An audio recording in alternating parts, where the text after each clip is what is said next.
Okay, installation time. Directions are not very clear. Good thing they have big pictures. But what they do caution against is over-torquing. They don't want you to use a T-handle or traditional Allen key. A screwdriver type driver with a magnetic bit is okay. And I happen to have one of those right here. And that is a T25 Torx bit that will be used here on the gas tank ring. And we have a mounting ring, a tank ring, which is magnetic in certain spots there, and a bunch of hardware. So it looks like, according to the directions, we're going to use these 4 spacers underneath this mounting ring, and we're going to use 2 of these screws to fasten this to the gas tank ring. They give you 3 different sizes of these guys. You have to find the correct length for your application, and 2 different sizes of these guys. 2 of these will be used in these 2 holes according to your mounting specification, and 2 of these guys will be used in these 2 holes. These little guys here are, for lack of a better term, I guess I would call them threaded barrel nuts or something, and they will screw onto these threaded posts here, and that will hold this ring to that ring, if that all makes sense. Probably not, but it doesn't look like it's going to be too bad. For these screws, I have a 3mm hex bit, and for these screws it will be a 4mm hex bit. So let's get to work, and first thing will be to remove these Torx from the gas tank ring.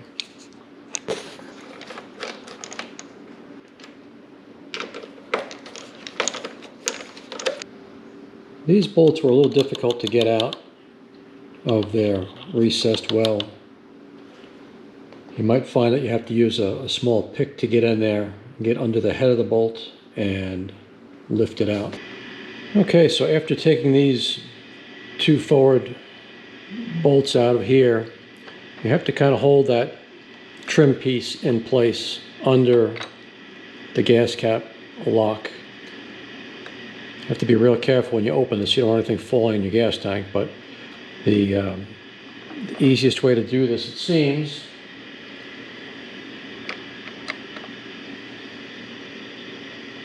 is to do it with the trim piece in place and pushing down on the gas cap to try and keep this all in place, and then check for proper screw size. Okay, after checking for proper screw length, I found that the longer screws were appropriate for the forward mounting holes, and also these longer screws were appropriate for the rear mounting holes, and that's for the 22 GS Adventure. So I won't need these, and I won't need any of these, so I'll put those away, and we're just going to go with 2. Again, these are a 4mm hex key, and these are a 3mm hex key. Okay, I've placed those silver spacers in these 4 holes, and now we're going to take the thin mounting ring and place that on top of those spacers. And I am using the longer of these 2 guys in the rear holes. So I'm just going to apply some thread locker to these and get them set. Alright, these 2 rear screws are in place and tightened down. I'm now going to take the mounting ring and set that over these threaded posts. And I'm going to take these little threaded barrel nuts here. This is also 4mm hex on the end. And carefully put one in there. And get the other one. And put the other one over here. And then the last thing are the longer screws for the front holes. So a little thread locker on these. That's it. The Pro tank ring is in place. Just going to check to make sure that the gas cap opens up all right.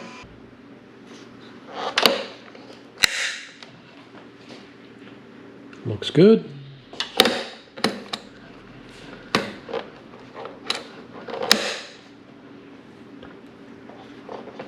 And it latches. All right, all good. Now we'll assemble the base for the tank bag itself. The tank bag hardware itself consists of this, what they call upper ring,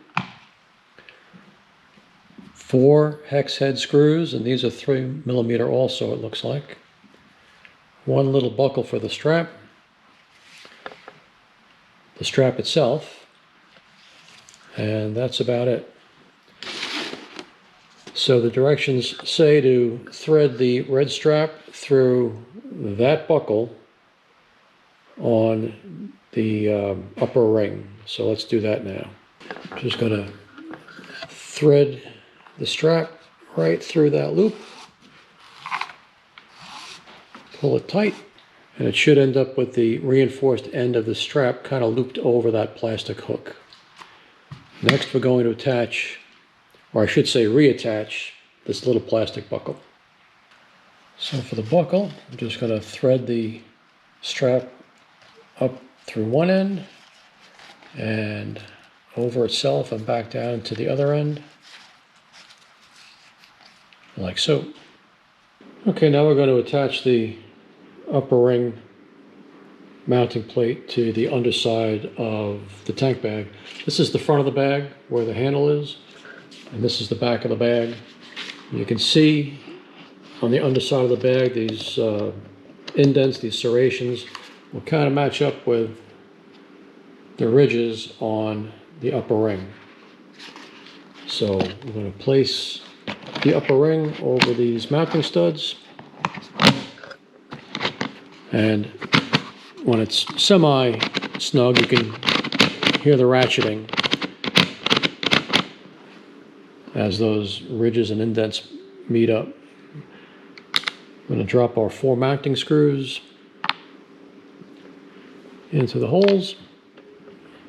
Directions don't say anything about Loctite on these, so I'm not going to put any thread locker on these. And I'm just going to go ahead and snug these all up, but not completely, because I want to be able to adjust the bag when it's sitting on the tank. All right, now I'm going to place the tank bag on top of the mounting ring and get an idea of positioning. So that's it. Just place it on that ring and it locks into place. And check for free movement of the handlebars. The bag in place and the upper ring mounting plate underneath adjusted properly. That's the final position I came up with, so it doesn't interfere with the handlebars. Looks pretty good. And just as a point of reference, these 4 screws in here are Torx 25s. So if you needed to snug these up, or maybe even take them all out, if for some reason this wouldn't release, you can always remove the whole thing and get to the guts underneath, I guess. So final step is to adjust this tether, and we'll be done. Directions say to take the tether and pass it up through the cable port in the front of the bag, and then connect the buckles together inside the bag. So let me do that.